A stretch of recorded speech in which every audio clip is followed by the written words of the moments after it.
যারা নিজের মাকে ইজ্জত দেয় না, মাকে বেচা যায়, কেনা যায়, বিয়ে করা যায়, ত্যাগ করা যায়, সবই, তারা কি মনে করে যে কোনো পুরুষ বা আল্লাহর থেকে জৈবিক উপায়ে সৃষ্ট হয়েছে? শরীয়তি আইনে কি ভারত চলবে?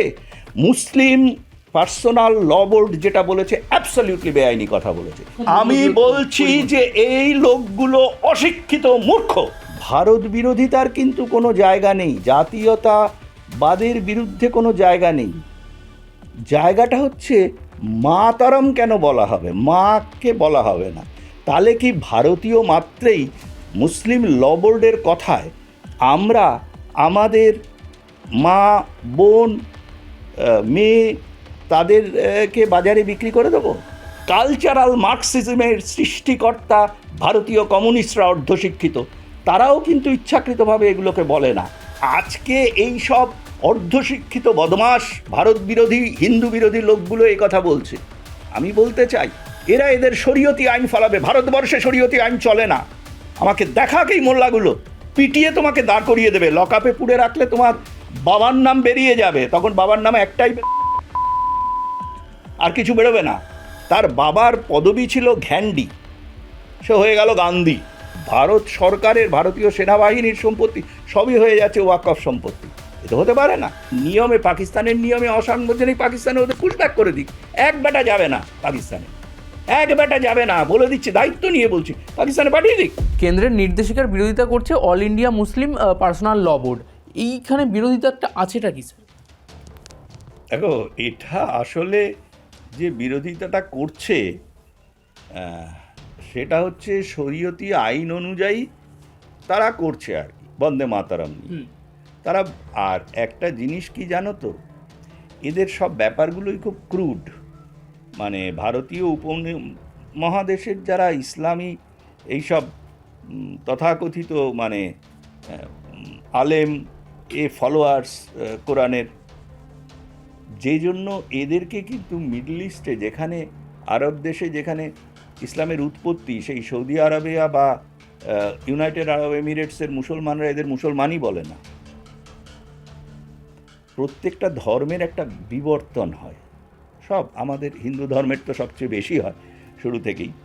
তো আমরা যেমন পৌত্তলিকতা থেকে অদ্বৈতবাদে গেছি, তো এগুলো হচ্ছে প্রসেস যে কোনো। কিন্তু ওরা ওই জায়গাটাকে আটকে বসে আছে, সেই নবী কি বলেছিল।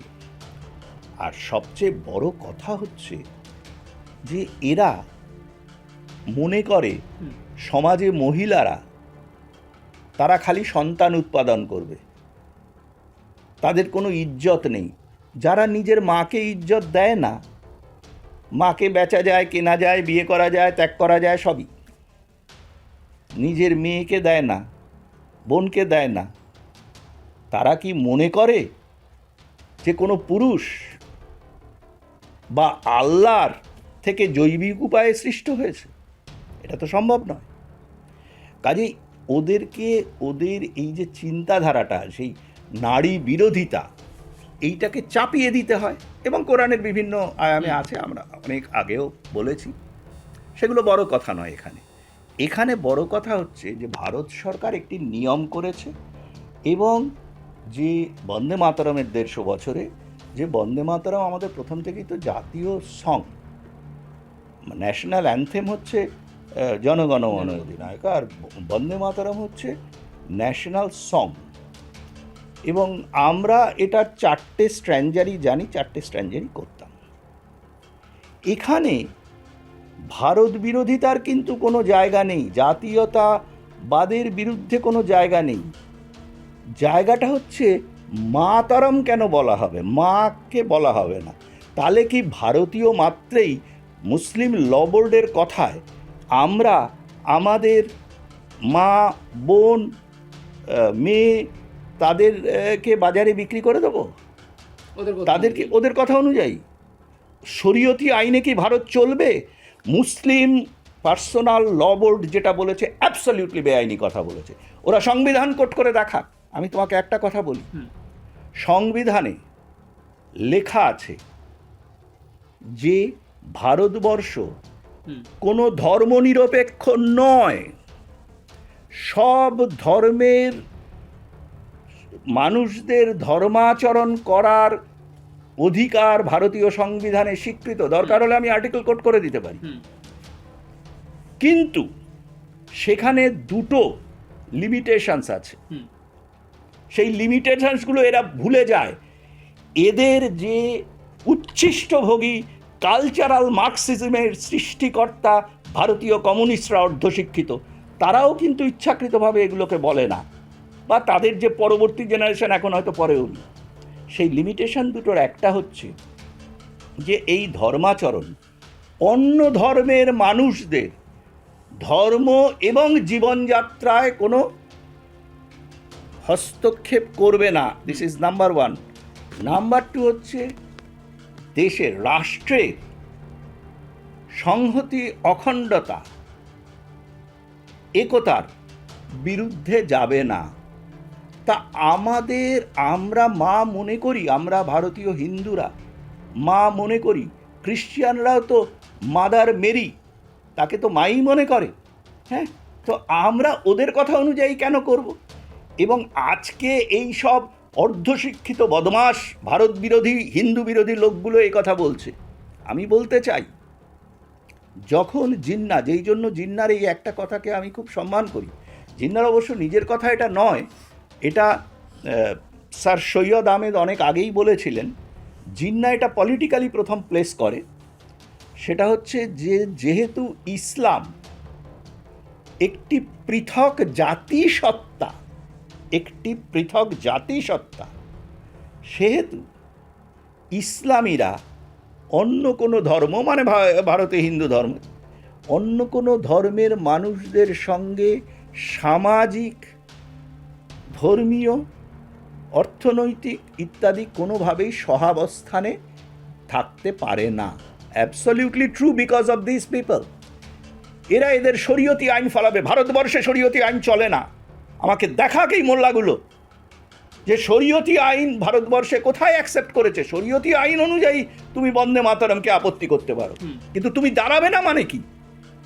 পেছনের চামড়ায় পিটিয়ে তোমাকে দাঁড় করিয়ে দেবে। লকআপে পুড়ে রাখলে তোমার বাবার নাম বেরিয়ে যাবে, তখন বাবার নাম একটাই, আর কিছু বেরোবে না।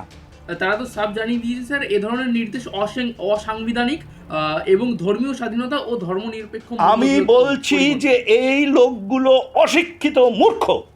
তারা বলুক সংবিধানের কোন আর্টিকেলের বিরোধিতা এটা করছে। আমি তো বলে দিলাম যে সংবিধানের তুমি 25 থেকে 30-এর মধ্যে দেখো, প্রত্যেকটা আর্টিকেল যেটা ধর্ম নিয়ে আছে, প্রত্যেকটা জায়গায় কিন্তু তুমি এই জিনিসগুলো পাবে। ভারতবর্ষের সংবিধানে কোথাও, একমাত্র প্রিএম্বেলে বিরোধীদের জোর করে জেলে ঢুকিয়ে রেখে ওই এমার্জেন্সির সুযোগ নিয়ে ইন্দিরা গান্ধী শুধু ওপরে ধর্মনিরপেক্ষ নামটা লাগিয়েছিল। ভারতে ধর্মনিরপেক্ষতা অ্যাকসেপ্টেড নয়, কোনো আর্টিকেলে ধর্মনিরপেক্ষতার কথা বলা নেই। সেই জন্য এরা বাজারে চেঁচায়, আর এদের কতগুলো ওই যে প্রেস্টিটিউট সাংবাদিক এবং চ্যানেল আছে, তারা সেগুলো প্রচার করে। আমি দায়িত্ব নিয়ে বলছি, বলুক কোন আর্টিকেলে ভারতবর্ষে লেখা আছে যে we are A secular country, Bharat is a secular country. কোথাও লেখা নেই। এগুলো সমস্ত মিথ্যে কথা বলেছে। ওরা সংবিধান বলছে, পাকিস্তানের সংবিধান বলেছে। পাকিস্তানের সংবিধানে চলে যাক না, পাকিস্তানে চলে যাক। হ্যাঁ, এদের স্বপ্ন দেখছে এটা পাকিস্তান। হ্যাঁ, ওরা তো প্রথম থেকেই স্বপ্ন দেখে যাচ্ছে। এবং কংগ্রেসের কথা যদি তুমি বলো, আমি একের পর এক দেখিয়ে যাব যে কংগ্রেস পেছনের দরজা দিয়ে এই যে ওয়াকফের সম্পত্তি কংগ্রেস কিভাবে বাড়িয়ে দিয়েছিল। ওদের একটাই উদ্দেশ্য ছিল। এবং ওরা দেখো, ভারতবর্ষে যেহেতু মুসলমানদের ভারতীয় স্বাধীনতার জন্য কন্ট্রিবিউশন নেই, তারা দেশভাগের কন্ট্রিবিউশন অনেক বেশি ছিল। ওরা দেশভাগের ইতিহাসকে বিকৃত করে সুভাষচন্দ্র থেকে তোমার কি বলে আমাদের সাভারকার থেকে ধরে, আমাদের ভগৎ সিং থেকে ধরে, যে কোনো বিপ্লবী, কোনো মাস্টারদা, কারোর কোনো ক্রেডিট ছিল না। ক্রেডিট ছিল একটা ফ্যামিলির।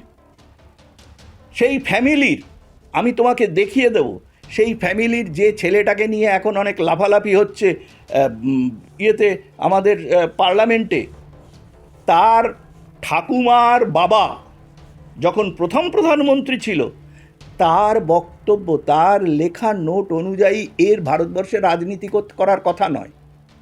এই যে ছোড়া, যে ইটালিয়ান, না ভারতীয়, না হিন্দু, না মুসলমান, না পার্সি, নাকি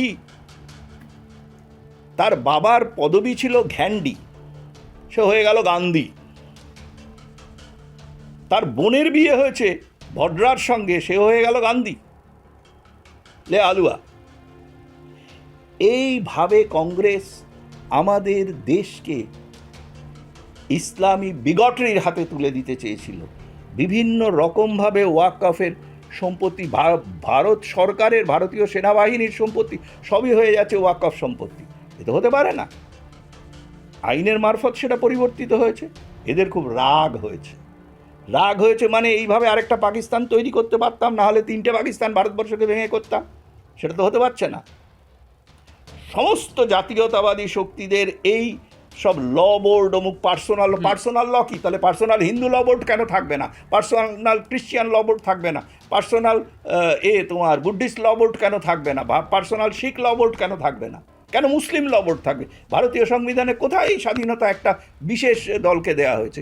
অনেকে বলে এরা নাকি সংখ্যালঘু। ভারতবর্ষের কোথায় লেখা আছে যে একটি বিশেষ ধর্মের মানুষ সংখ্যালঘু হবে? ধর্মীয় সংখ্যালঘু নয়।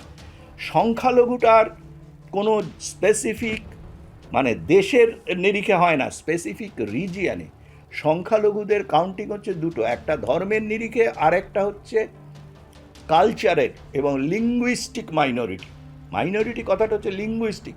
এই লিঙ্গুইস্টিক মাইনরিটি সম্পর্কে বলি যে ইন্দিরা গান্ধী এবং তার বাবা ইচ্ছাকৃতভাবে প্ল্যান করে সতনামি যে সম্প্রদায় ছিল, যারা ওই শিখা রাখত এবং যাদের মাতৃভাষা ছিল সংস্কৃত, তাদেরকে বিলুপ্ত করে দিয়েছে। সংস্কৃতকে ভারতবর্ষ থেকে বিলুপ্ত করার জন্য ওই বাপ মেয়ের অবদান সবচেয়ে বেশি। আজকে মুসলিম ল বোর্ড নিয়ে তাদের এত লাফালাফি। মুসলিম ল বোর্ডের এই লোকগুলো যদি মনে করে যে অসাংবিধানিক, যেটা মানে যেই নিয়মে, পাকিস্তানের নিয়মে অসাংবিধানিক, পাকিস্তানে ওদের পুশব্যাক করে দিক। এক বেটা যাবে না পাকিস্তানে, এক বেটা যাবে না, বলে দিচ্ছে, দায়িত্ব নিয়ে বলছি, পাকিস্তানে পাঠিয়ে দিক সরকার। এবং এদেরকে যতটা লিনিয়েন্সি দেখাবে ততটাই কিন্তু পৃথ্বীরাজের মতো অবস্থা হবে, যেটা মোহাম্মদ ঘুরির সঙ্গে হয়েছিল।